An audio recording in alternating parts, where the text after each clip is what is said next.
Good afternoon, everyone, and welcome to another installment of DEI Deathwatch, where we chronicle the downfall and the doubling down of diversity, equity, and inclusion. I'm your host, Scribelight. Welcome again to Monday. Meritorious Monday. Yes, we return once again to the wonderful world of DEI. Oh boy! What's going on with DEI? Well, I'll tell you all about that in a moment, but first, who's joining me on this beautiful Monday afternoon? Noah Sencio, or the Alexander. Good afternoon. Walter Tomaszewski, hello. Scribe, my cats have baked you a chat and persimmon cake with Cadbury chocolate micing. Eat too much, though. You'll get hysterical and go cattywampus. I don't know that I've ever recited such a litany of puns in one go before. But thank you, Walter Tomaszewski. Put a lot of work into that. I can tell. I appreciate it. Adam Nixon, hello. Well, today 75% of my body is 52. I have to listen to the replay. Wife and kids are taking me out for a big lunch and some fun. Well, have fun, Adam Nixon. All 75% of your 52-year-old body. Have a good one. And, well, I mean, if it's your birthday, maybe I'll have to sing happy birthday the next time you're around. Juliet, hello. Mike Savage, Blarg. Snortapoopus Cuber, hello. Blue-Eyed Scream, good afternoon. Keeverdam, hello, and thank you, Keeverdam, as always, for providing the link to the Leukemia and Lymphoma Society donation page at the top of the chat box, guys. Please take a look at that if you have the opportunity. If you can donate, please do so, but even if you can't, if you can take it, if you can share that out on social media, I would appreciate it. I'll get my lines down eventually. I've only been doing this for 9 years or so, near on, so yeah. Anyway, thanks, Keeverdam. Tech Alpaca, hello. Fun Time Bats, good afternoon. Who else is here? Corbin Dallas, hello. Simon Willikins, hello. And Mykar, hello, if I didn't say hi, Mykar. And I think that's everybody I see. If I missed you, if you're lurking, if you're in the future, good afternoon. Oh, the Skeptic Tank. Finished my popcorn before viewing. Uh-oh. Well, you are thoroughly granulated now, I suppose. Morgan King, hello. Moist Tree Rat, everyone. The Moist Tree Rat is here. Well, now I can certainly begin. At least until Lexi Mads shows up. If we ever see Lexi Mads again. Oh, Lexi's okay. But anyway, let's get into the schnews, guys. Did you hear that DEI is on a downslope? Well, it's true, but do you know who's being harmed the most by this? Black journalists, apparently. I don't know, but let's see what the Milwaukee Journal-Sentinel has to tell us about this. Black journalists carry unique burden DEI critics fail to understand. I haven't read this article yet, but for some reason that Thomas Sowell quote keeps coming to mind. When people get used to preferential treatment, equal treatment seems like discrimination. Is that going to be applicable here? I don't know. Let's find out. Cleveland, diversity, equity, and inclusion was a key topic at the 50th anniversary of the National Association of Black Journalists Convention, as efforts have been scaled back or removed across the country over the past year. National Association of Journalists of a specific color. Where's the National Association of Asian Journalists? Or white journalists? I don't know. The concern is that the regression is creeping into the media industry. Oh, really? Black journalists carry a unique burden that others inside and outside our newsrooms may never fully appreciate. Because there are so few of us, we often become trusted voices for communities to share their stories. This responsibility can usually be weighty, but also gratifying.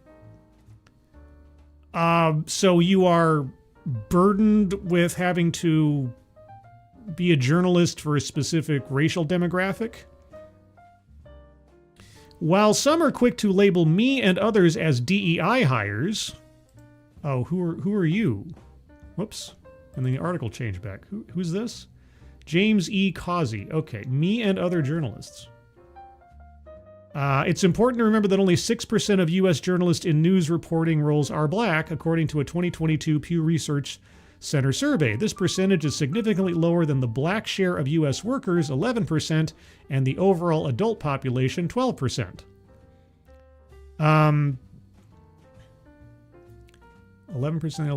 so 6% of U.S. news journalists report are black. So, well, I don't know if you're a DEI hire. Why were you hired? Did your publication hire you first and foremost because you're black? If that's the case, then yeah, you're a DEI hire.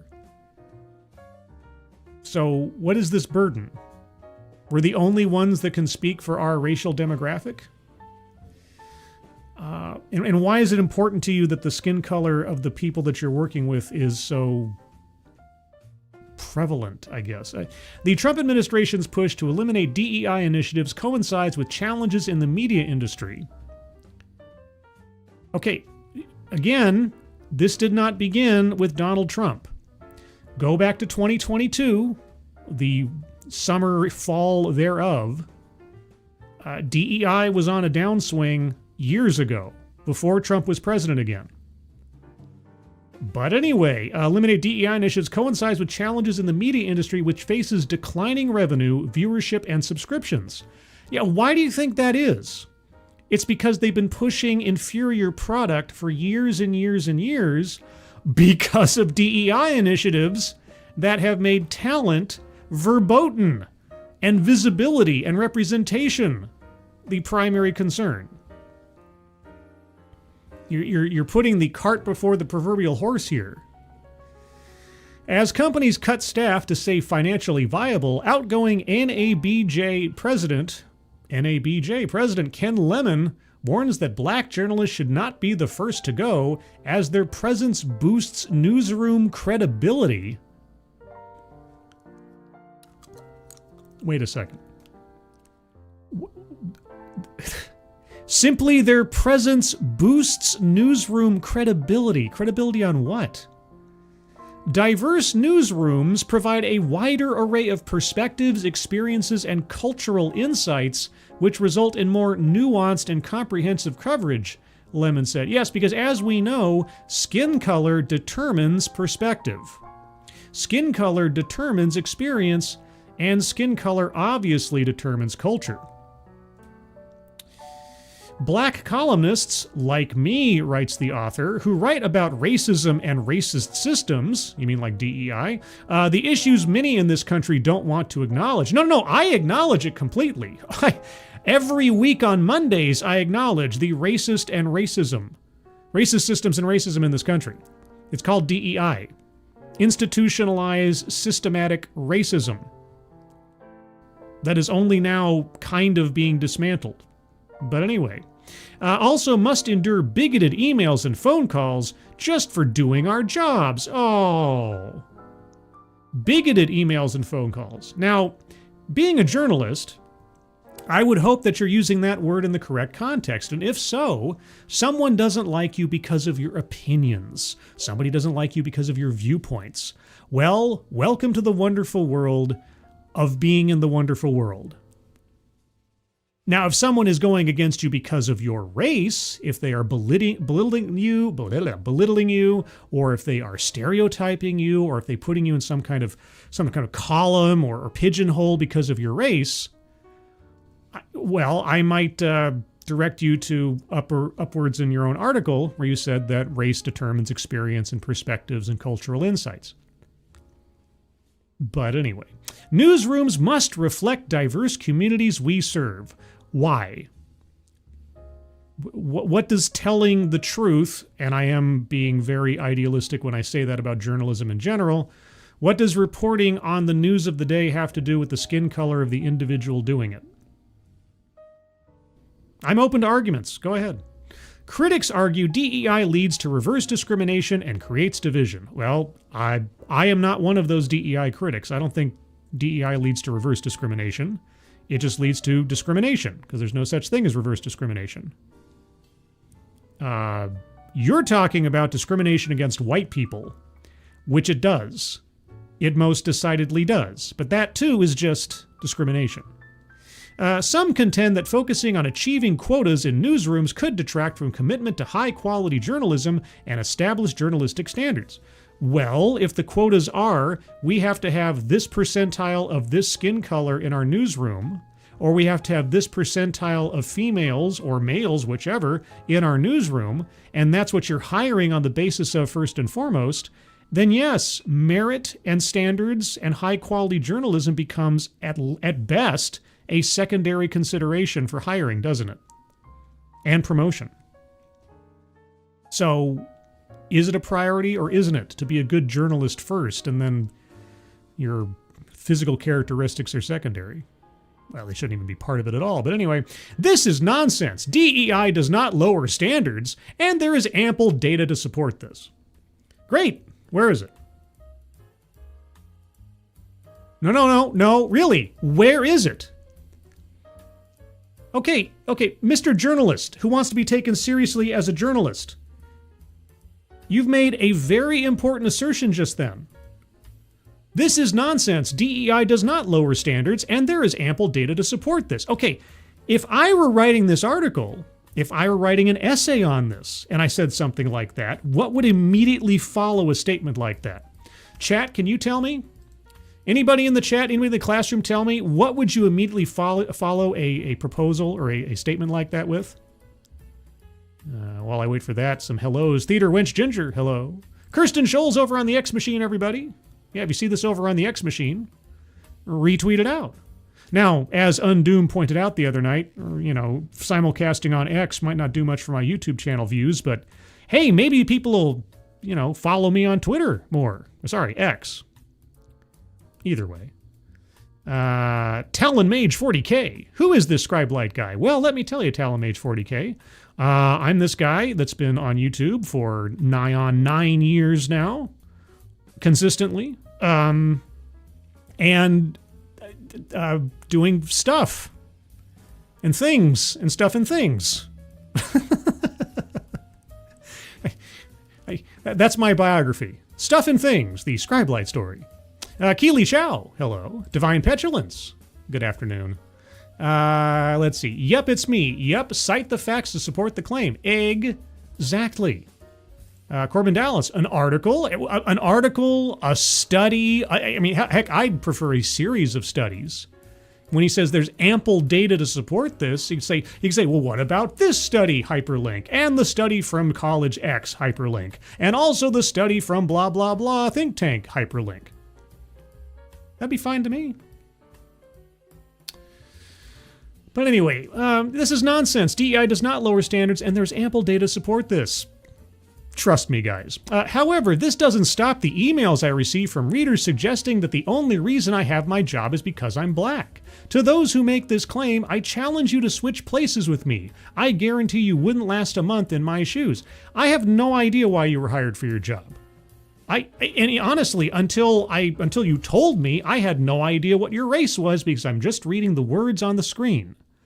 And a name doesn't tell me much of anything. And I didn't even look at the name until you said something like, you started referring to yourself in the first person, like, okay, this is about you. So you receive some mean emails, and people think that you're not in your job fairly, that you're there because you're a token, right? Someone took pity on you. Now, this is the exact same pitfall that affirmative action always had when it was in place in colleges, right? If you introduce the idea that there are those people who are in a specific demographic who are going to be given preferential treatment simply for being what they are and not who they are, then anyone who falls within that demographic becomes suspect as to the legitimacy of their position, even if they're there completely legitimately. The question mark will float over your head forever. That's why these DEI and affirmative action-based programs are poison. They make everybody suspect who might be benefiting because the system has taken pity on you for being what you are, for diminishing you to a color or to a gender or something that says nothing about your character. So, Can you see that the DEI mindset is the originating problem? Can you? That doesn't make people unfairly categorizing you as unworthy of your position, right? But can you understand where it comes from when you've, been supporting a program and a system that's been engendering this kind of thinking for so long? To improve performance, newsrooms need to hire more people of color to reflect our diverse communities accurately. How about hiring more experienced journalists? This strategy is not just wise, it is vital for our survival. However, hiring Black, Latino, and LGBTQ+ reporters is only part of the solution. Newsrooms must also provide these journalists with the support they need to succeed in their roles. Right, because if you happen to be a particular color, if you happen to be a particular ethnicity, if you happen to sleep with certain people, obviously you need special help because you are damaged. It is a disability. You have to have pity taken on you. Not the people who don't fall into those categories, who obviously don't need any assistance whatsoever and can make it on their own without any special help because they are what they are. And this does not create any kind of social, cultural segregation whatsoever. It does not put the continuing doubt into people's minds as to whether or not someone is in the position they are fairly, or if they got it simply for being what they are and not what they can do. Our author is not paying attention to reality. Journalists came together to champion representative coverage. NABJ is the largest organization for African American journalists in the world. Boasting over 4,000 members. Yeah, so you're part of a literally, and I'm using that word correctly this time, literally racist organization. Okay. I have been a member since 1989, and this organization is a major reason I remain in this business today. Okay, well that's great. This year's convention was much less tense than last year's, when then GOP candidate Donald Trump brought his controversial rhetoric to Chicago after he and Vice President Kamala Harris, whom some Republicans called a DEI hire, well, some Republicans did, and some Democrats, and some centrists, because that's what Biden did. He said he was going to hire a female vice president, preferably a female vice president of color. He said it in public out loud before he made his pick, so we already knew what the criteria were. So it wasn't a Republican conspiracy theory. Biden said it himself. Kamala Harris were invited to make in-person appearances. However, Harris had a scheduling conflict and couldn't attend. Okay. When asked why black voters should support him, Trump claimed, quote, "I have been the best president for the black population since Abraham Lincoln," unquote. Well, that's a bold claim, isn't it? This would be the point at which you'd either back up or discredit that claim, right, Mr. Journalist? No? Okay. NABJ allows me the privilege of mentoring young journalists, providing support on various topics like resume tips, story structure, and writing captivating stories that will help them stand out. Why bother? They just need to be the right color. Right, you just said yourself that newsrooms need to hire more people of color. So what matters it if they can also write well or tell a good story? As long as they look the part and proclaim their melanin count before they've even been interviewed. To get a sense of why this is important, you only need to look back to December 1975. I only need to look back. So 4 years before I was born. That's as far as I need to go back. Okay. When 44 men and women met Washington, D.C. Met Washington, D.C. I wasn't aware that Washington, D.C. was a sentient entity. Okay. Met Washington, D.C. to address the lack of black journalists in mainstream media and the misrepresentation of black communities when telling our stories. Many of these journalists were the only black people in their newsrooms. Golly gee whiz, you got to go back nearly half a century. Actually, I think it is half a century thereabout. Anyway, yeah, so half a century ago, things were worse than they are now. If you can believe it. At TV stations, they faced comments such as not being black enough, or being too black to be on screen, or women's natural hair not meeting acceptable standards. Okay, without the efforts of our founders and their sacrifices, media would lack fair and accurate representation of the black experience. Fast forward 50 years, and although things have improved in newsrooms and broadcast centers, not enough has changed.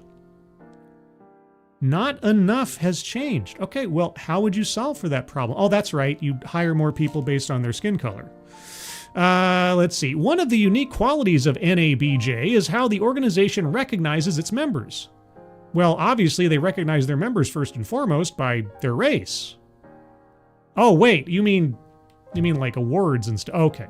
I received first place in the specialty category for my column. Take it from me, getting this medical test can save your life. Okay. Several of my colleagues at the Journal-Sentinel also won first place awards. Photojournalist Angela Peterson for her feature series, Green Tree, The Ties That Bind, and for Best Single Image of Photography for the project. Investigative reporter Tamia Folks took first for investigative, for at Wisconsin's largest technical college, staff complaints of a hostile environment for people of color persist. Former Journal-Sentinel intern Wynton Jackson won a collegiate award. Won a collegiate award, a story. You mean for a story? You know, for the benefit of the doubt, I'm going to say that there was some transcription error in bringing this over to Yahoo News from the original publication. Because I've caught at least 2 or 3 different glaring grammar errors or like... Anyway, he did last summer at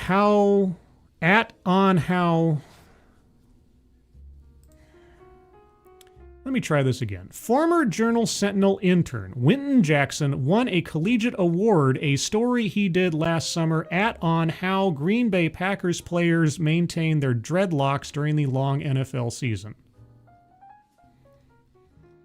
We're almost done with this.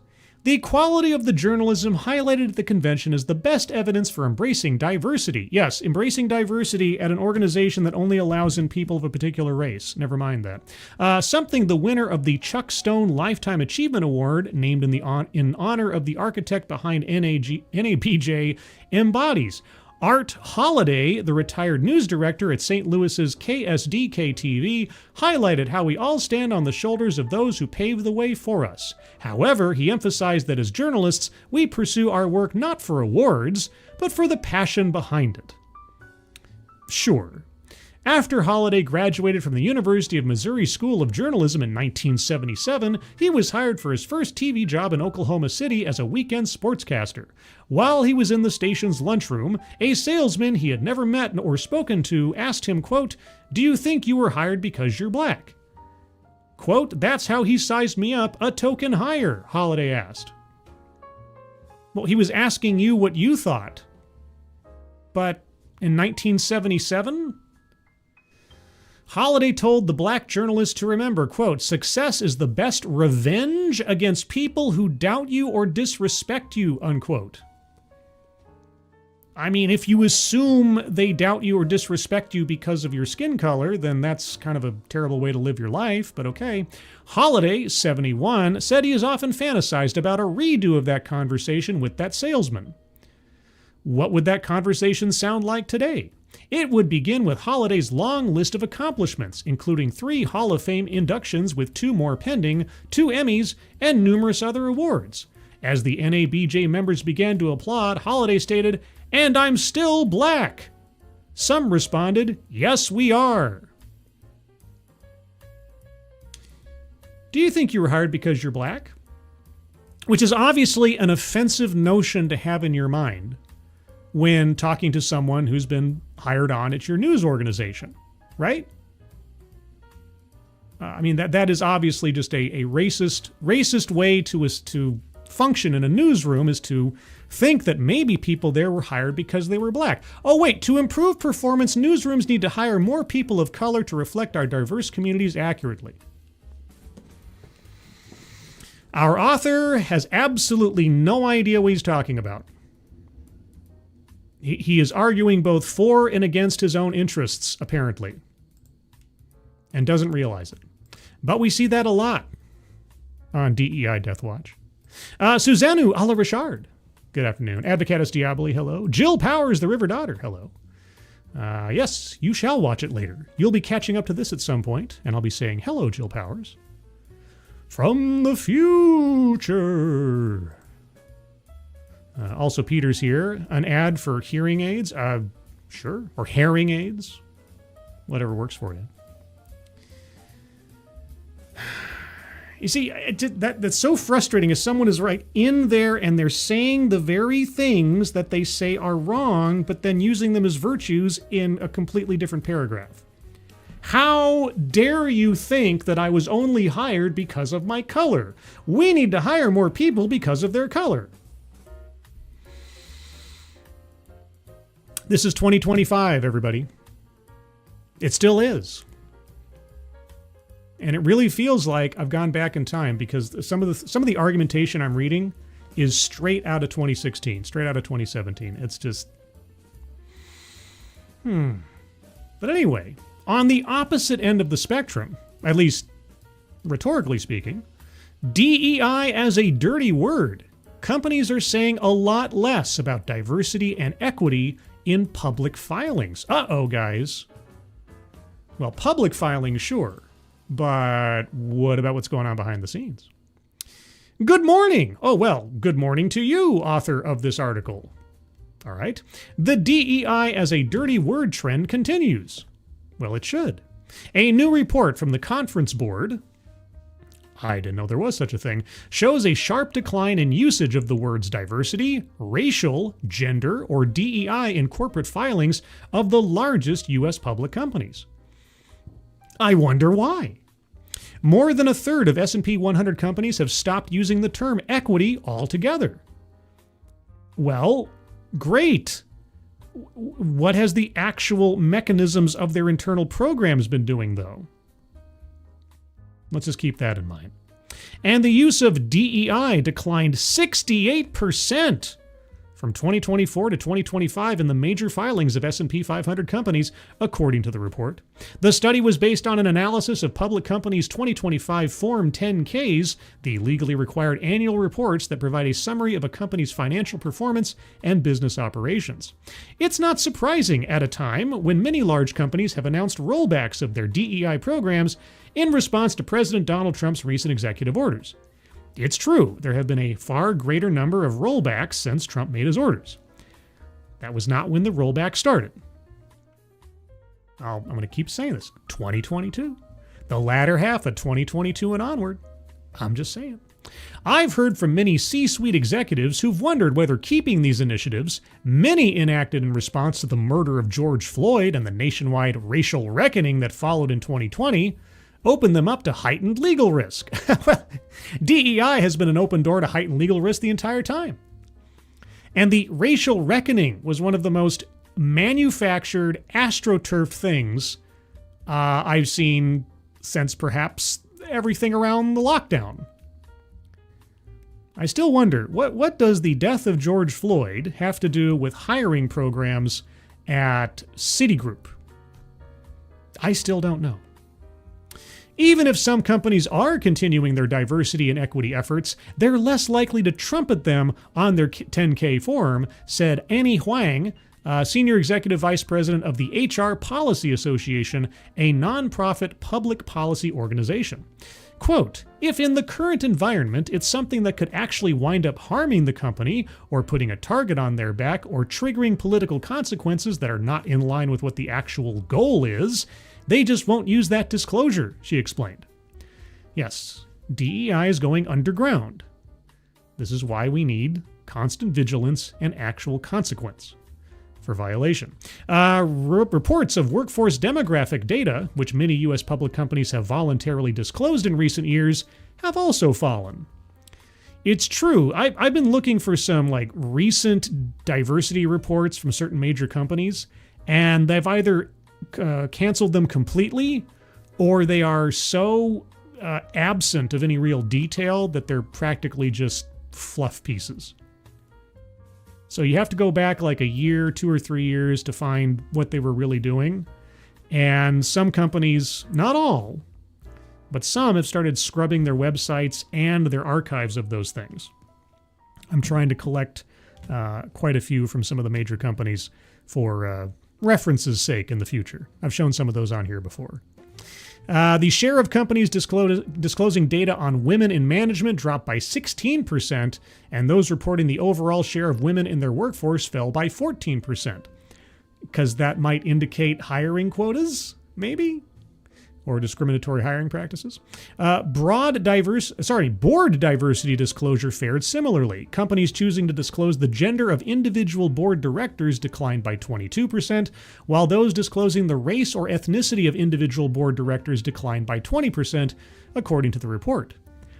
What do you mean that they're making race or ethnicity effectively irrelevant? Oh, gosh, how dare they? But Huang says that just because companies are no longer disclosing diversity data doesn't mean they've decided to abandon DEI goals entirely. Quote, I think that companies remain focused on building these inclusive, high-performing workplaces, she said. Quote, it has nothing to do with politics. It's how they find and keep the best talent, and they're going to continue to do that. They're focused on meritocracy. Yeah. Sure they are. Sure they are. Yeah, we're pushing all of our DEI discriminatory programs down under the rug. Yeah, we're not going to talk about them anymore. They're still there. We're totally focused on meritocracy, guys. But, she adds, in today's environment, we've just found the most effective way to continue this work on a legal basis is by doing it quietly. Oh my gosh.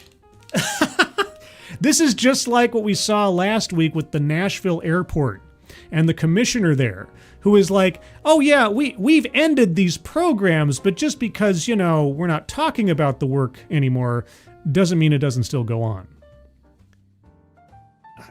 They honestly just can't help themselves. And I mean, how could they otherwise?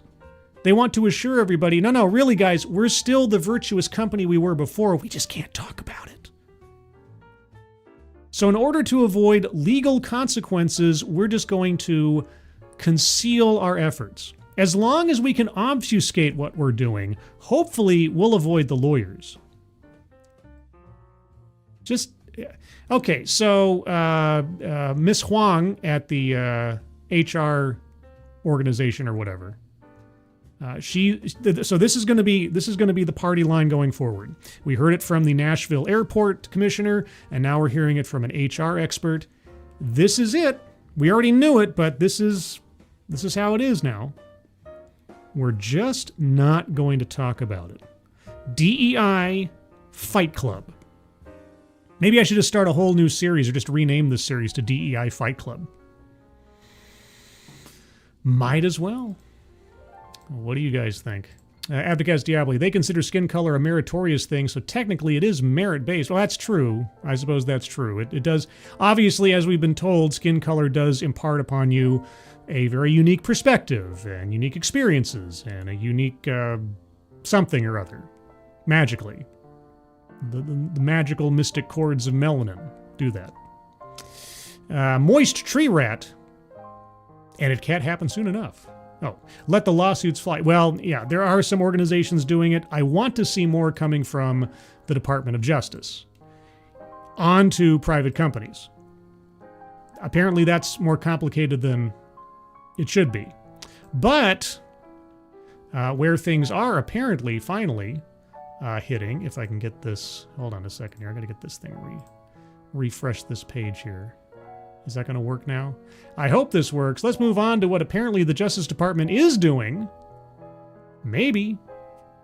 Or at least somebody is. 2 universities hit with civil rights complaint for allegedly continuing illegal DEI. Now, my fingers are crossed. This is the feds. Cross my fingers, knock Formica. If this is not the feds and some private concern, okay, better than nothing, but let's find out. Protect the public's trust. Okay, so it's not the federal government. Filed a civil rights complaint against the University of Iowa and Iowa State University. Oh, here we are, guys. Iowa State University again. The universities of Iowa return to DEI Deathwatch. On Thursday, after videos surfaced of administrators at both schools claiming to have found ways to skirt anti-diversity, equity, and inclusion laws. Republican Iowa Governor Kim Reynolds, shouldn't it say like Iowa Governor Republican Kim Reynolds? Anyway, in May, signed a law prohibiting the use of state funds for DEI offices and staff for public entities, including K-12 schools and higher education institutions, building on the executive order signed by President Donald Trump in January. The complaint, filed with the Department of Education, Department of Health and Human Services, and Department of Justice, and obtained by the Daily Caller News Foundation, alleges the Iowa Board of Regents has delayed implementing the new guidance and urges the federal government to investigate its compliance with the law. Please, you have the very officials at these two colleges saying in no uncertain terms, we're still doing it, we're just going to hide it. Just like we just heard in the previous article, just like we heard last week from the Nashville Airport Association or whatever. So, quote, I write you to alert you of an effort by officials from Iowa Board of Regents member schools, Iowa State University, and University of Iowa to continue their practice of imposing diversity, equity, and inclusion on their students, despite perceived efforts to end that practice, the complaint reads. Quote, the evidence indicates that there is a pattern at Iowa Board of Regents schools to continue the status quo of imposing DEI values while creating an outward appearance of compliance, and that this behavior and associated attitude extend far beyond just a few individuals, unquote. A Iowa employee was recently caught on video admitting the school had a strategy to continue its DEI agenda, according to an undercover video recorded by Accuracy in Media. Quote, our president said it's important to us, but we just need to reimagine it a certain way and abide by the rules and the law, said Cassandra Gordon Fletcher, a senior director in the Office of Access and Support. Quote, it's not going away, we're just reimagining how we're doing it, unquote. A spokesman for Iowa told the DCNF that, quote, the video is out of date and inaccurate, and said the school, quote, is in full compliance with state and federal law, as well as all Iowa Board of Regents directives, unquote. Gordon Fletcher's position was eliminated in March, the school said. Iowa began dismantling its DEI programs in 2024 and continued throughout 2025. Did they? What constituted dismantling? University President Barbara Wilson in July addressed concerns the university was not in compliance with anti-DEI laws, saying Iowa would investigate the matter and ensure its compliance. Well, hey, Iowa, how about we allow in an outside auditor? How about an independent auditor to make sure that your school's in compliance? Because I don't trust you to investigate yourself. I know, it's crazy. It's totes cray-cray, yo. But there's, it's the appearance of impropriety. You have staff members who have gone on record, whether they understood it or not, that they were going to conceal the continuation of DEI measures. So maybe you guys aren't the ones who should be assuring us that you're in compliance. EEOC, Department of Justice. Every episode I'm going to say this. And anybody that knows anybody there, I'm going to say this every time. DEI needs an IRS. You need to have people who go into these organizations and audit them for compliance under federal civil rights laws. You have to do it. They are not going to do it themselves. They cannot be trusted to. And if they are in violation, consequences need to befall, meaningful ones. Following the incident, Reynolds put out a statement condemning the university for failing to comply with the law. Quote, I'm appalled by the remarks made on this video by a University of Iowa employee who blatantly admits to defying DEI restrictions I signed into law on May 9th, 2024, the governor wrote. Quote, I already issued a letter to the Board of Regents on January 23rd, 2025, reminding university representatives to comply not only with with state law, but an executive order signed by President Trump ending implementation of DEI policies at public institutions. I will be referring this matter to Attorney General Brenna Bird for her review as it relates to Iowa's Diversity, Equity, and Inclusion Act." Unquote. An administrator at ISU was caught under similar circumstances, explicitly stating the school is, quote, "finding the loopholes in the laws," unquote. Quote, "We are finding ways to be in compliance with the law and still do the work that needs to be done," unquote. Susan Harper, director of the ISU LGBT Center, said in a video recorded by AIM. Quote, "We have had to sort of shift some of our programming like the work goes on," unquote. ISU did not respond to the DCNF's request for comment. Quote, "Where there's smoke, there's fire, and the smoke coming from these Iowa universities could cloud the state skies completely," unquote, said Michael Chamberlain, director of PPT. Quote, "The fact that staff at 2 schools funded by taxpayer dollars felt comfortable expressing the view that they can subvert state and federal law regarding DEI is evidence that this attitude filters down from higher up the chain," unquote. The Iowa Board of Regents adjusted its policy on DEI on August 12th to state that university instructors can teach controversial topics that are, quote, "relevant to the course content," unquote, but that they should be taught in a way that, quote, "fosters critical thinking and avoids indoctrination of one's perspective," unquote. Of one perspective, pardon me. I'd like some examples of what you mean. That's all very abstract. But ultimately, the question is, are you guys doing anything in your programs or activities that would discriminate on the basis of race or gender?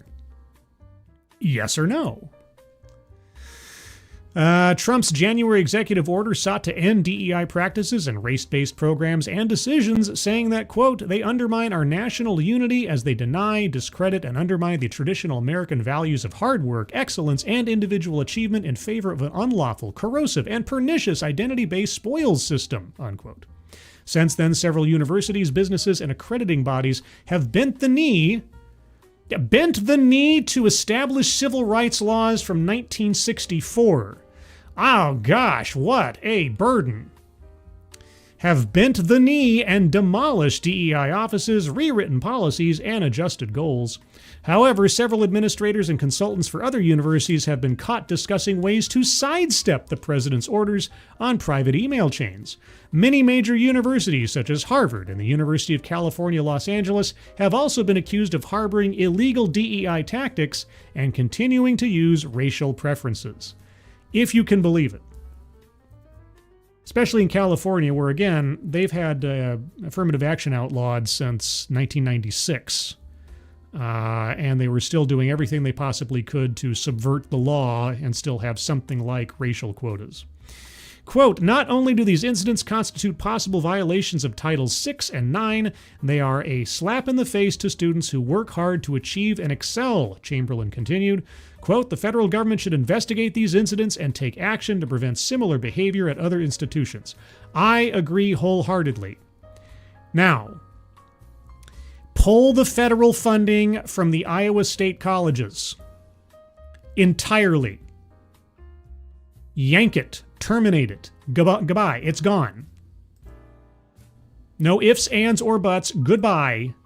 Set an example for these other colleges and universities. If you try to subvert the law, if you try to obfuscate what you're doing against what has been already decided under federal law for years, and now certainly underscored by the executive orders, you lose federal funding. Completely. It's gone. And unless or until a period of time goes by, say 2 or 3 years, and then you have to prove with an internal audit by an outside independent auditor that your school has been in compliance for realsies, then maybe you can petition to get your federal funding back. But there, at some point, a hard line needs to be drawn. And as far as I'm concerned, you might as well start with the Iowa State schools. Yank their federal funding. Goodbye. It's gone. You had it, you lost it. That's what I'd say. If it were me. But also, wait a sec. Was there somebody in the chat? Is there a Penny in the chat? Hi, Penny. Everybody. Penny. a friend from over the Midnight's Edge sphere of existence. Now she's crossed over into this dimension. She stepped through a portal, and here she is. Hope you're having a good day, Penny. Unfair Ophelia, hello. If I didn't already say hello, I don't think I did. And Brian Morissette, hello. Marahaba, y'all, and Blarg. Oh, I see you speak Mike Savage. Good to know. Susano Oliversard. Also, I don't care they're doing whatever they do. I care that I'm paying them, and I didn't approve of this being done on that end. Yeah, remember, all this stuff is being funded by taxpayer money. They're playing with somebody else's poker chips when they do stuff like this. When they decide they're going to continue work that subverts established law and violates people's rights, and they're trying to be all sneaky about it. Yeah, the paycheck that they're pulling to do that, you're paying for in aggregate. Right? Everything that they do, every pencil that they buy, every piece of paper that they write on, you're paying for it. Just imagine all those other laws. Boy, you know, I don't like that law. I'm just going to break that law. I'm just not going to tell anybody I'm doing it. That's usually how crime works. You don't tell people you're breaking the law. You try to keep it all. Just got back from taking my grandkids home. Oh, yay, grandkids. The joys of grandchildren. Yes, my friend Ranting Monkey knows the joys of grandchildren. He is wrapped around the various fingers of his, 5 granddaughters? Something like, how many granddaughters can one family have? Poor guy. He hates every second of it, of course. Anyway, moving on. You know what we need more of, guys, to fight back against DEI? We need more historically black colleges and universities. These city leaders want to expand HBCUs beyond the South. Here's why they say it's critical as DEI is under attack. So you want to... So colleges that have a history of being primarily places where black students went, you want to make other places that can't have been historically black colleges because they would be new, you just want to make them black colleges? I'm not quite sure I get that part. Let's see if we can find out. Kayani Dawson dreams of attending a historically black college where she can take classes and engage in campus life with more students who look like her. Well, that's great. That's wonderful. Yeah, let's encourage that kind of thinking in our students, shall we? What if that paragraph said, John Smith dreams of attending a historically white college where he can take classes and engage in campus life with more students who look like him? I mean, there's no difference. There is no difference. There's quite literally no difference between those two statements. It's a distinction without a difference. Anyway, but Dawson, a junior at a majority white private high school in San Francisco, said that would likely mean going to school far from home and taking on more debt for housing and out-of-state tuition. Well, golly, gee whiz, I guess racism's just still very expensive these days. However, a growing movement to expand the presence of HBCUs into more communities outside the South could soon give students like Dawson easier access to a black college. Oh, well. Will these colleges be accepting federal funding by any chance? And if they are explicitly a racially segregated university or something, should they receive any federal funding at all? I don't know. Officials in cities such as Boston and San Francisco say they are actively working to bring satellite campuses of HBCUs to their communities, hoping to strengthen the pipeline for black students to pursue higher education and to grow and diversify their local economies. Quote, I feel like if there was a satellite HBCU here in San Francisco, it would just be so much easier, Dawson said. Quote, an education coming to me instead of me going so far, there's definitely more benefits from that, money-wise. You're right. So, if you can't afford it, you make do. Wow. Okay. That didn't seem to be your priority, though. Your priority seemed to be like, boy, oh boy, I'd sure like to see the skin colors I prefer when I go to school, but I don't want to pay the extra cost for it. Advocates for HBCUs insist these proposals are critical as the Trump administration targets diversity, equity, and inclusion programs at predominantly white institutions, such as Harvard University, and as black students seek schools where they feel included and celebrated. Oh, gosh. Because they showed up? President Donald Trump has decried DEI initiatives as illegal and immoral discrimination. They are.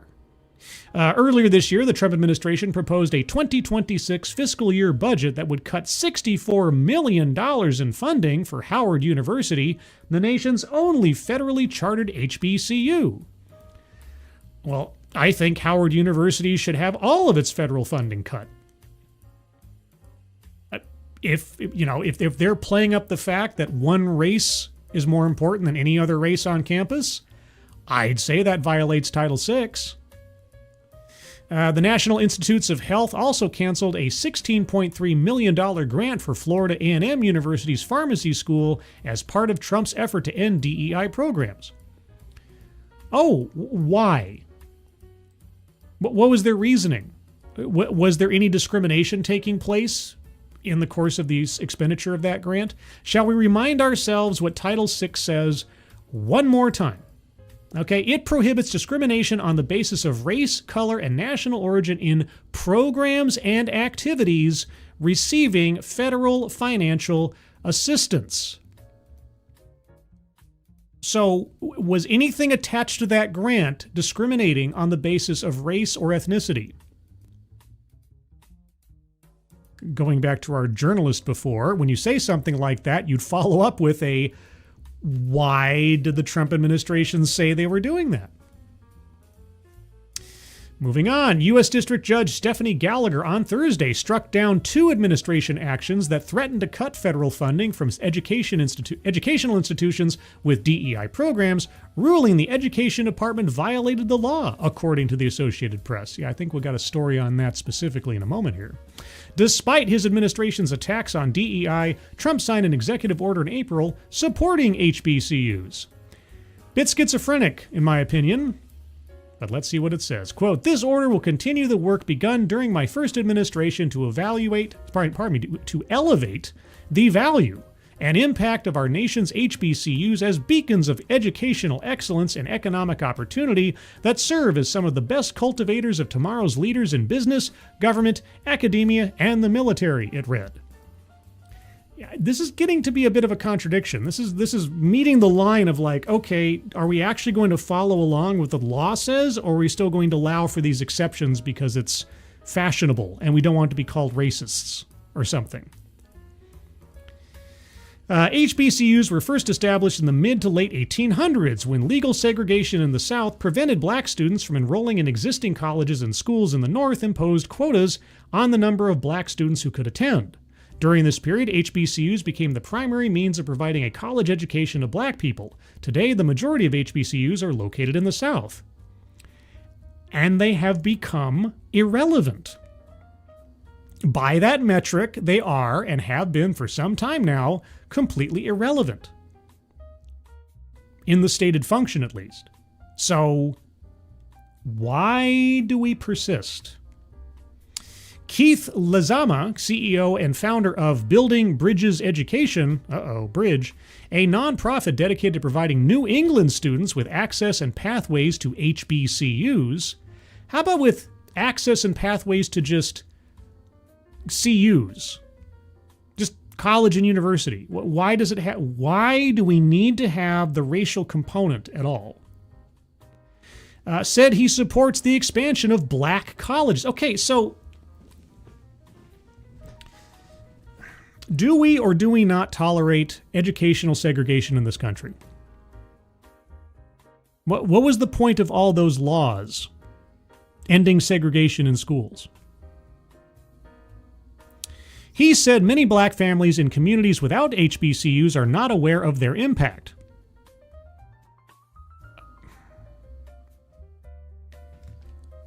I'm still asking, why do we need racially segregated colleges? HBCUs, quote, are a movement that has allowed access when access wasn't allowed, Lizama said. Yeah, in the 1800s. So, of what use is this thinking today, and how does this improve race relations in the country if you're going to promote racially segregated educational institutions?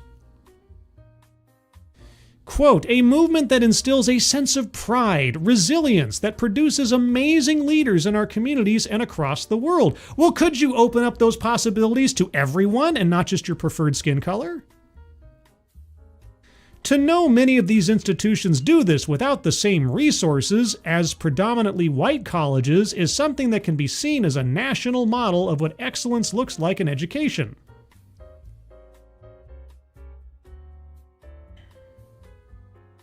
Predominantly white colleges, but you're promoting black colleges. So you have a problem with colleges that have majority of one race, but having colleges that have majority of another race, that's perfectly fine. In June, Boston City Councilor Brian Worrell filed a hearing order proposing the establishment of an HBCU satellite campus in Boston. He said during a June 25th City Council meeting that Boston is known for being a college town, quote, but we do not have a single HBCU. Every time I read some presumably grown adult promoting this idea, my brain just turns off. Like, what is the purpose? You don't promote historically white colleges and universities that way. You don't brand them with a race. Why is it so important to have and promote colleges on the basis of race elsewhere? The closest HBCUs to Boston are Cheney University of Pennsylvania and Lincoln University, both more than 300 miles away. HBCUs, Worrell said, are known for producing a higher percentage of low-income, first-generation black college graduates than majority white institutions. A higher percentage of low-income, first-generation black college students. Well, I guess if you have a institution whose population is majority white, it would have a harder time producing first-generation black college graduates. I guess that would be an issue. So you want colleges to produce a specific... Of course you do. Okay, quote, if we are serious about building a diverse workforce here in Boston in tech, healthcare, education, government, then we need to be just as serious about the pipelines that people get here, Worrell said, with segregationist educations? What? Establishing a satellite campus is a lengthy process that could take years to complete, advocates say. Take all the time you need. Worrell said it is not yet clear if or when the HBCU would be open in Boston, and officials have not yet decided which school the city will partner with. Boston is hosting a listening session on August 26th, oh boy, just a few days from now, to allow community members to share their thoughts on what they want to see in a satellite campus, he said. What if they say, we don't want a satellite campus, how about just open up some new colleges for everyone, regardless of race? Worrell will consider their feedback in his proposal for the school. He also hopes to work with HBCUs on an initiative that would allow students at local institutions to transfer credits to the satellite school when it opens. Oh. Will there be any restrictions on what kind of students can transfer their credits? I mean, you wouldn't want to ruin the reputation of an HBCU by having fewer Bs involved, right? Officials from Houston-Tillotson University, a small private HBCU in Austin, Texas, say they are also working to establish an off-campus instructional site in San Diego. Great. And this is all because of Trump, huh? California has the largest out-of-state student enrollment at Houston-Tillotson, said Archibald Vanderpoy. Oh my gosh. Archibald Vanderpoy. That is an amazing name. I gotta say, if I got to go around introducing myself as Archibald Vanderpoy, I might feel a certain way about myself. I'm telling you. Archibald Vanderpoy, the university's provost and vice president of academic affairs. Oh, Archie V.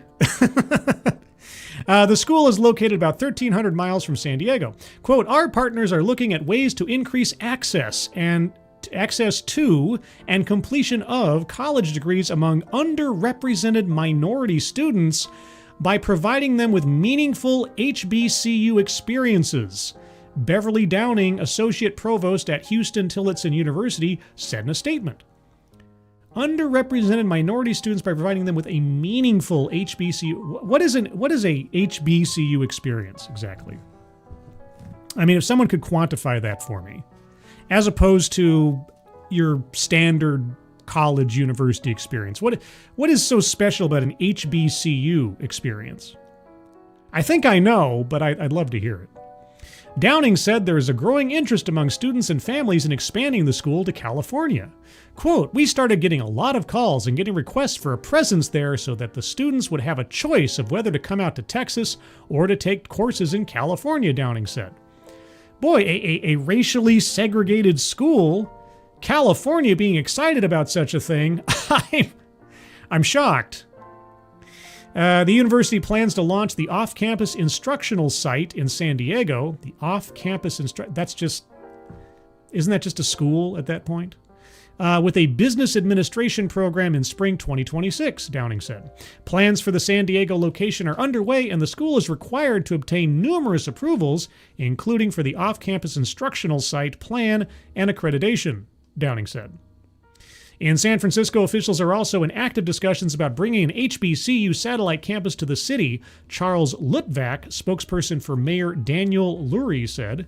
Lutvak said he was unable to provide details on a timeline or which black colleges are in discussion with city leaders. You see, in my sort of grandiose benefit of the doubt mind, when I read HBCU, I think to myself, okay, it's a college that is, as the label says, it was historically black for the sake of, as they said, trying to give a place of education for people back in the 1800s. Doesn't mean that they are 100% black population school now, just that they were historically just for black students.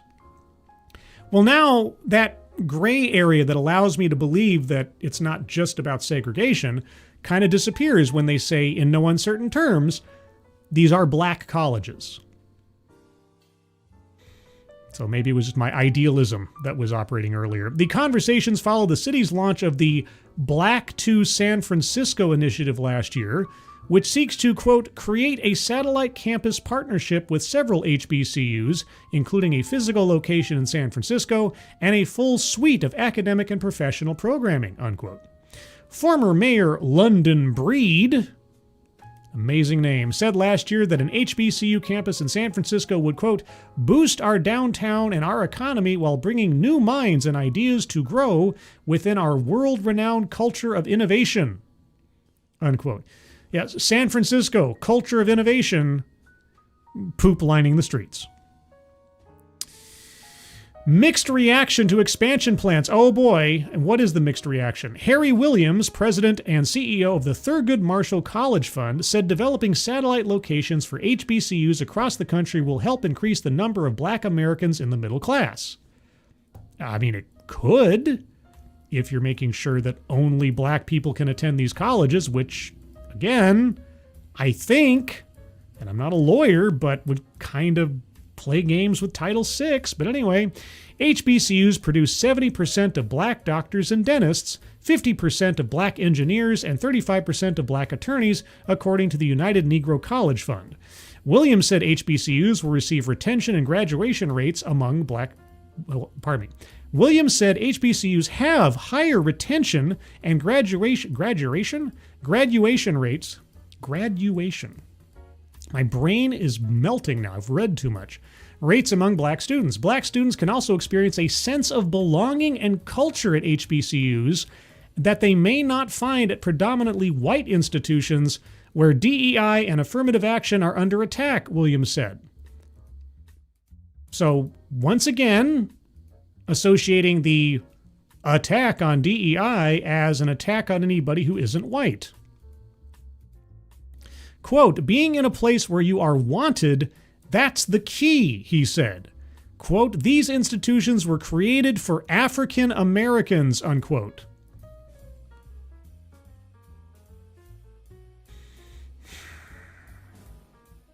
Okay. Some people, however, oppose expanding HBCUs to other communities. I can't wait to hear why. Quote, you want to attend an HBCU, then move to a city where the school history and culture already exist, one user posted on X. Quote, our resources are stretched enough. Plus, our cities depend on the migration of students from the north, unquote. Quote, one of the lures of HBCUs is the historical part, and putting a satellite campus somewhere random disconnects that, another user posted on X, especially in Boston, unquote. Is anybody going to talk about the fundamental contradiction of promoting colleges and universities that cater specifically to one race in a modern-day America? Apparently not. Brandon Graham, founder and CEO of Our HBCUs Matter Foundation. Is that like Black Lives Matter? A nonprofit dedicated to educational programming for high school and HBCU students, said he believes it will be challenging for satellite campuses to replicate the connections and experiences students receive on an HBCU's main campus. However, he said there are creative ways to achieve this. Oh, okay. HBCUs must, quote, ensure that you cultivate programmatic models and bring in alumni for those folks who are local to then be able to share and cultivate that synergy that you initially get on an HBCU campus.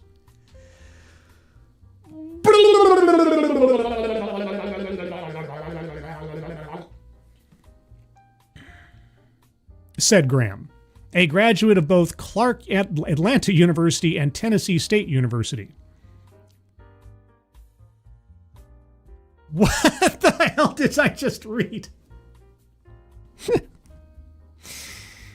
Ensure that you cultivate programmatic models and bring in alumni for those folks who are local to then be able to share and cultivate that synergy that you initially get on an HBCU campus. So basically, you want to make sure that the people populating the campus are black. I mean, I don't know how else to read that given the emphasis on what is most important here. Graham said he is confident that HBCUs have the connections and resources to expand their reach to communities across the country, just as predominantly white institutions have done. Yeah, let's perpetuate racial segregation. Let's just keep doing it. Let's just keep doing it, guys. Quote, it will have positive effects on the institutional educational branding, on its financials, as well as on its ability to cultivate a very diverse alumni base across the country. Okay, how do you define diverse? Because all you're talking about is having colleges for people who are black, period. That's it. How diverse is that? Quote, this next level of satellite campuses is going to diversify and transform the way an HBCU education can be provided. How about desegregating HBCUs? I think that's what we need to do. I know it's a crazy idea, but I think before we have satellites or anything else, we need to desegregate HBCUs. Is that too much? Is that controversial? I'm sure it's controversial to somebody. Boy, oh boy. Advocates Diaboli. Amazing they complain about representation at colleges, then tell every black kid to go to an HBCU and miss how the two might be linked. I know. Yeah, let's do away with just people being people first and foremost, and instead continue elevating race as an identifier. Skeptic Tank. The only other outlet an HBCU provides is for black coaching hopefuls. Or dentists and doctors. You know, I can believe that if you say, these are the schools that black people go to, and you have programs there for doctors and dentists and so on, I can believe that they produce the vast majority of black doctors and dentists. But that's because you have segregated schools. Wouldn't it be nice? I'll go all Beach Boys for a second. Wouldn't it be nice if it was a school that just had a great reputation for producing dentists, period, without having a racial qualifier? But I guess that's too much to hope for. Septic Wolf is here. Hello, Chat and Scribe. Hello, Wolf. Hope you're doing well. It's wild that they want to bring back segregation. Bring it back. Well, I mean, as far as I can tell, for as long as HBCUs have operated, since purportedly we passed laws to end segregation in colleges and universities, they've been performing segregation and want to do it more so. It's why HBCUs continue to gain federal funding, I don't understand. Because everything I'm reading either tells me or at least implicates them in violating Title VI left, right, and center. So, I mean, just as a note to history that it is a college that was once, a place for black people to go to get education back when it wasn't allowed or there was segregation, fine. As a moniker to history, great. But that shouldn't be an ongoing pursuit. We should be moving past that now, right? I guess I'm just dumb. Probably. Moving on, let's go to Dallas. Anybody here from Dallas or the Fort Worth area? Thereabouts. I'll tell you what, Dallas DEI replacement is on the right track. Federal orders force the city to let go of equity policies. There are other ways to create opportunity. You know what? I can believe it. Now, as the previous articles have shown us, I am suspicious as to whether or not those other ways are just renamed old ways. Let's find out. In the midst of President Donald Trump's war on diversity, equity, and inclusion programs, Dallas is right to rethink how it can continue to open opportunities to those with the least access. Those with the... Okay, what tells you that someone has the least access, I wonder? The president has signed executive orders this year forcing many cities to rethink some of their policies. One such order forbids federal grant recipients like Dallas to operate, quote, any programs promoting DEI, unquote, in violation of anti-discrimination laws. Faced with the prospect of losing vital federal funds, the city has had little choice but to change course. Yes? Title VI. It's been there since 1964. Trump did not introduce anything new. He basically did one big glorified reminder to people of existing civil rights laws. But moving on, at the council's direction, city manager Kimberly Bizor Tolbert, in June instructed departments to stop using policies and programs that advance DEI. Council members discussed how to proceed at a briefing earlier this month, but didn't make any final decisions. Policy recommendations are expected in September. For decades, Dallas has had some versions of rules on the books that encourage the city to have a certain amount of minority or women-owned businesses participate in city contracts. Oh, you mean a quota. So what you're saying is that you had you had racial and or gender-based quotas as to who you would give business to based on the race and or gender of the businesses in question. Okay. The current iteration is the Business Inclusion and Development Plan. Okay, how does that work? Under Trump's executive order, that's kaput. Well, good, because it sounded like it was illegal. City staff are considering a replacement that would instead prioritize local and small businesses for city contracts. Well, sure, as long as that is the first prerequisite, and after that it's based purely on merit. Because if anywhere in your pipeline of decision-making you're assessing a business's worthiness on the basis of the race and or gender of the ownership, you're still doing the wrong thing. But okay. Dallas has also had to pause the use of its racial equity plan. Approved in 2022, it's a document intended to, quote, address racial and ethnic disparities in outcomes, a city staffer explained. Oh, really?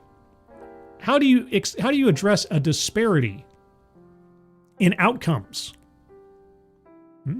City staff are proposing a transition to a, quote, drivers of opportunity framework, unquote.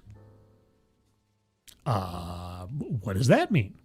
Though it's still a work in progress, it would be based on indicators like public safety and well-being, gainful employment, and high-quality education.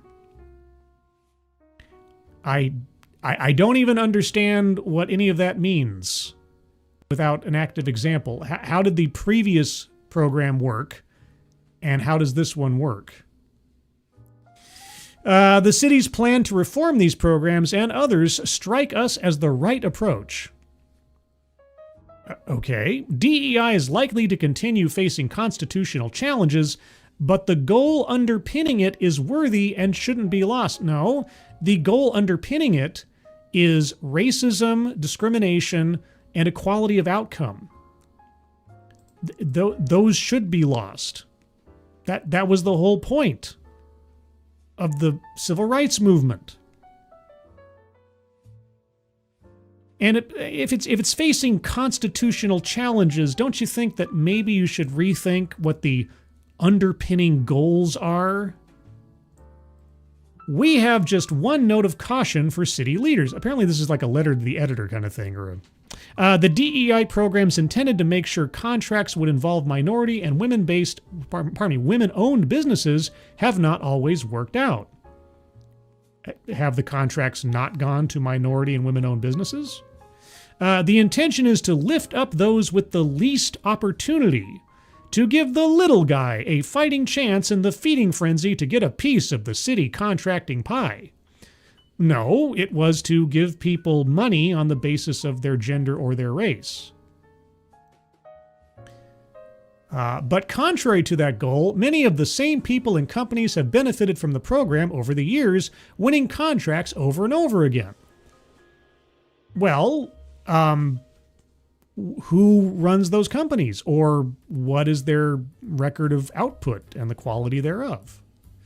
Commonly, they have not lacked in means and opportunity. The city's proposed replacement must avoid those missteps. Well, okay, so there was a program in place to give preference to businesses run by minority and women owners in city contracts.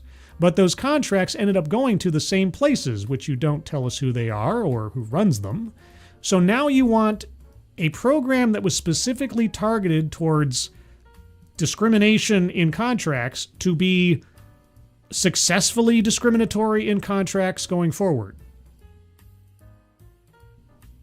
Am I hearing that right? Reading that right? Some have called on the city not to abandon DEI in the face of federal pressure, but that just isn't an option. Dallas is on the right track, trying to preserve its equity goals without flouting national dictates. Now the trick is getting the details of the replacement programs right. Well, if your goals are still equity, then you've learned nothing, and you will continue to violate existing laws. Because ultimately, you're going to have to decide who are you going to take pity on for what non-determinative element of their makeup in order to give them money. And once you start doing that, you're going to run up against federal law. I don't know how else. The thing we've noticed over the course of many of these articles is how much is left out. They make some bold statement of fact, and then they never back it up. Or they say something kind of amorphous about what they're going to be doing, but they never give any details. It's like reading TEDx talks. Anyway, let's get to some real hard-hitting news from some of our most famous news services. First and foremost, NPR, who tells us, as was mentioned in a previous article, the CNN article, judge strikes down Trump administration guidance against DEI programs at schools. Now, if past is prologue, I'm guessing this will be a temporary strike down, but you never know. A federal judge on Thursday struck down 2 Trump administration actions aimed at eliminating diversity, equity, and inclusion programs at the nation's schools and universities. In her ruling, U.S. District Judge Stephanie Gallagher in Maryland found that the Education Department violated the law when it threatened to cut federal funding from educational institutions that continued with DEI initiatives. It violated the law? Well, the law is pretty clear to me. So, how so? The guidance has been on hold since April when 3 federal judges blocked various portions of the Education Department's anti-DEI measures. Well, haven't we had a decision since then that said the judges can't block national measures? They can block them locally maybe, but... The ruling Thursday followed a pop-up. The ruling Thursday followed a motion for summary judgment from the American Federation of Teachers and the American Sociological Association, which challenged the government's actions in a February lawsuit. The case centers on 2 Education Department memos ordering schools and universities to end all, quote, race-based decision-making, unquote, or face penalties up to a total loss of federal funding. Golly, I wonder where that might have come from. You know, even if the Education Department does not have the power to enact such a thing, them notifying schools that racially discriminatory programs in their organizations might lead to the ending of federal funding is just sort of a reminder of existing federal civil rights law. But, okay. It's part of a campaign to end practices the Trump administration frames as discrimination against white and Asian American students. Well, whether it's discrimination against one racial demographic or for another, it's still illegal racial discrimination. Because, you know, illegal discrimination also applies to, giving preferences to as well as giving demerits. The new ruling orders the department to scrap the guidance because it runs afoul of procedural requirements. Though Gallagher wrote that she took no view on whether the policies were good or bad, prudent or foolish, fair or unfair, unquote. So the Education Department gives guidance to schools that, by the way, Title VI exists, and if you violate it, you risk losing your federal funding. But it's not appropriate for them to remind schools that Title VI exists.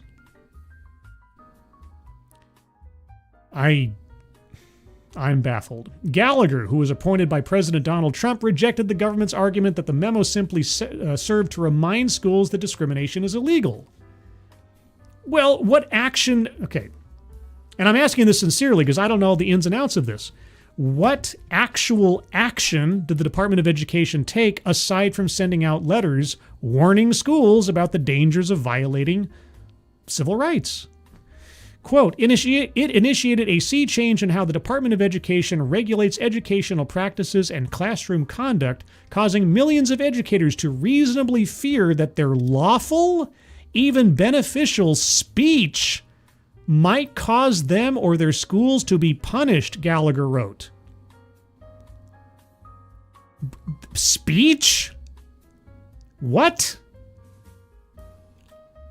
To end all race-based decision-making. Oh, okay, maybe I need to see a full copy of this memo where it threatened people with taking away your federal funding because of the things that you say, rather than the programs and activities you're enacting being racially discriminatory. Okay, Democracy Forward, I'm sure they really are, a legal advocacy firm representing the plaintiffs, called it an important victory over the administration's attack on DEI.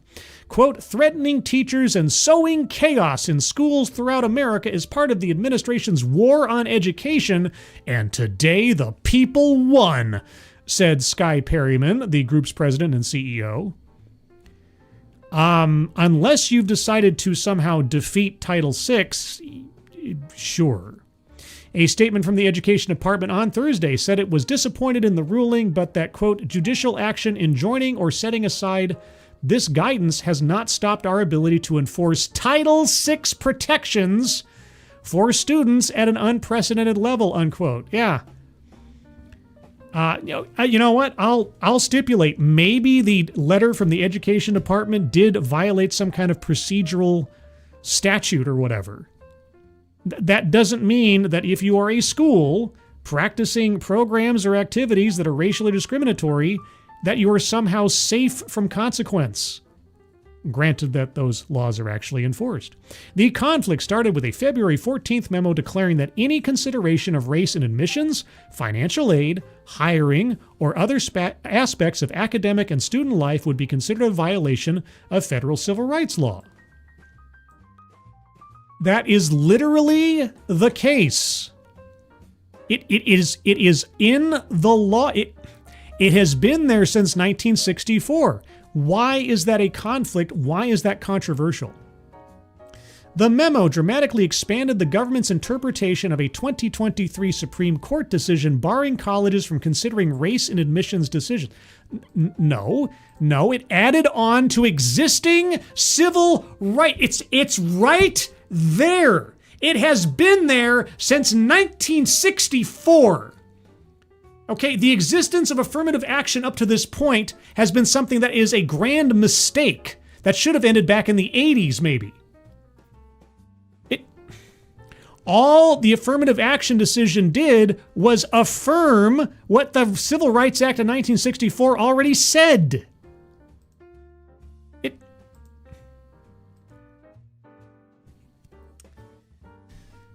The memo dramatically expanded the government's interpretation of a 2023 Supreme Court decision barring colleges from considering race in admissions decisions. The government argued the ruling applied not only to admissions but across all of education, forbidding race-based preferences of any kind. Well, it prohibits discrimination on the basis of race, color, national origin in programs and activities receiving federal financial assistance.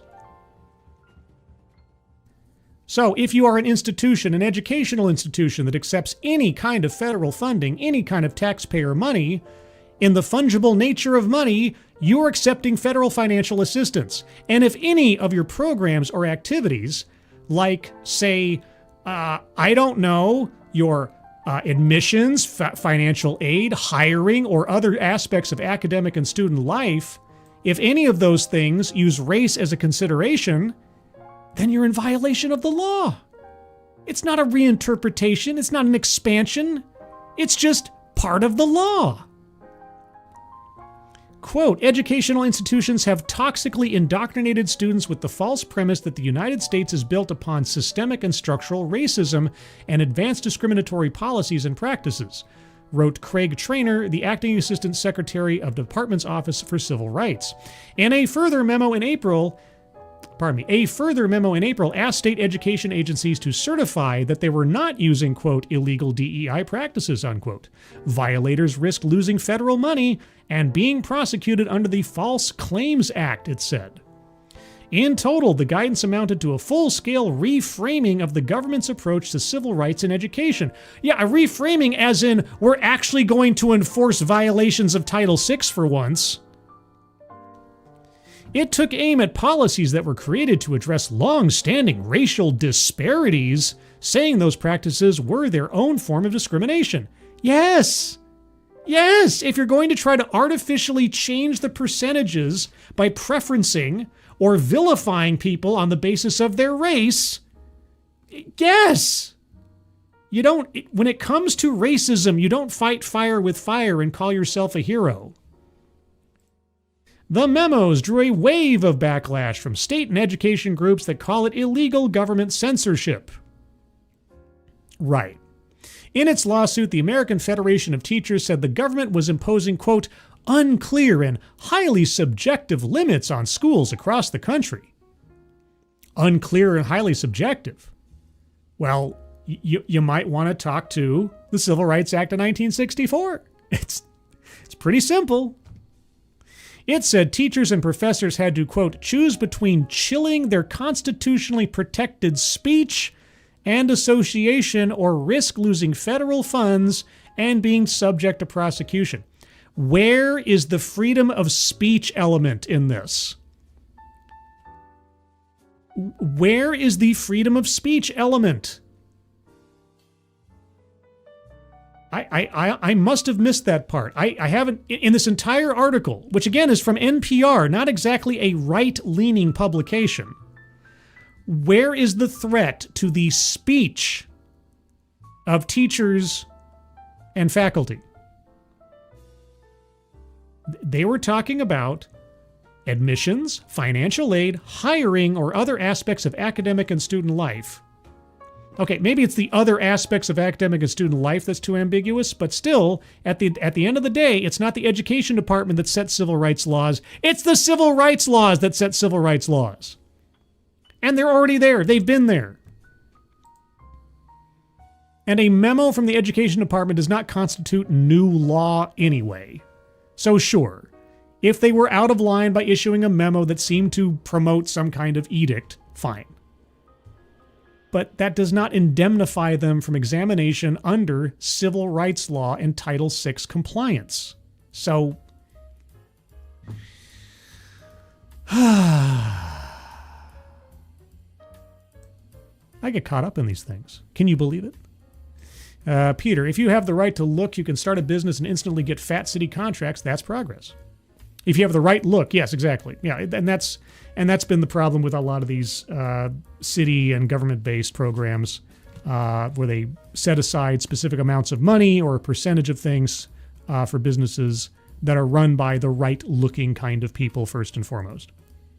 And that extends even to private businesses who have extolled their supplier contract system, their diversity contract system, or supplier diversity programs. I've looked at a lot of those over the years, too. Abdicatus, they have literally done nothing but get to the taking suggestion stage. They're not even on the tracks yet alone. The right one. Oh, that was the Dallas thing? Yeah, it's true. Yeah, we're just taking suggestions. I think it's a foregone conclusion. If the guy running the program in Dallas and promoting it means what he says, you can give all the suggestions you want. He already knows what he's going to do. And Juliet. Good evening, Anonymous. Anonymous? Anonymous. Oh, you mean Scanner Daffley? Yeah, I know Scanner Daffley. And Data Wasteland. Geez, Scribbles, don't you know? Logic and common sense is white supremacy and race. I know. But, yeah, it's just one more argument out of all of this, that they need to get away from villainizing the phrase DEI and simply say, we are going to audit you for compliance with existing civil rights laws. Your college, your university, your private business, whatever, we're going to audit you for compliance with existing civil rights laws. They get caught up in the DEI stuff. And now, more than ever, we need to have some kind of auditing program for institutions and organizations that have promoted DEI in the past and have only said that they're rolling those things back, because we know they've said it, they're just pretending. And unless consequences befall those organizations that continue to break the law, and not just Trump's executive orders, they keep falling back on this like it was, oh, Trump made this come out of nowhere. From the ether, Trump pulled these civil rights violations. No, we have to remind people that these laws have been on the books for years and years and years, but the only way you do that is by enforcing them meaningfully and memorably. So, let's hope, and of course, knock wood, or Formica as the case may be, that say the Iowa State universities, both the University of Iowa and the Iowa State University, that they are, or Iowa State College, actually have their federal funding yanked. That's what I would yank their federal funding right now. I would say, for the interim of finding out what's going on here with your own officials saying that you're trying to break the law, goodbye. You can petition to have it brought back at some point after you've shown that you've actually gotten rid of those programs and policies, and that the individuals that are promoting this stuff who cannot be trusted to not break the law have been terminated. They're no longer employed there. For as long as they are employed there, you risk them trying to break the law without telling anybody, which is the best way to break the law, as we know. Anyway, everybody, that's the show. If you have news or experiences about DEI that you'd like to share with me on the show or otherwise, or stories you might come across in the course of your day or week or otherwise, you can always post them here in the comments or over on my X, scribe_light, or you can also post them over on the Discord server. Do you know I have a Discord server? I have a Discord server. Link to the Discord server is in the chat right now. If you click on that link, you'll find yourself on the landing channel called Say Hello. And in addition to saying hello, you just have to say the secret word. The secret word will tell me that you have watched the stream, are not a bot, and have thus earned the right, the privilege, the entitlement to join the Discord server. And today's secret word is HBCU. Just say hello, HBCU, and I'll know that you watched the show. Outside of that, you can find me on Midnight's Edge in the morning, usually on Mondays, Wednesdays, and Fridays in the morning, 9:05 a.m. Pacific Time, noon 05 p.m. Eastern Time. And then, of course, Thursdays at 6 p.m. Pacific, 9 p.m. Eastern, TED Excellence, where I take a look at another off-brand TED Talk or sometimes an actual TED Talk with bingo for education and enlightenment. Also, please, before you leave, do leave a like or leave a comment if you're listening to this in the future, because YouTube only counts your attendance if you leave a evidence of your passing travails. What was I trying to say? I don't know. Leave evidence that you were here. Leave a like or a comment. It can be a positive comment. It can be a negative comment. It can be a neutral comment. Apparently it doesn't matter, just as long as you comment.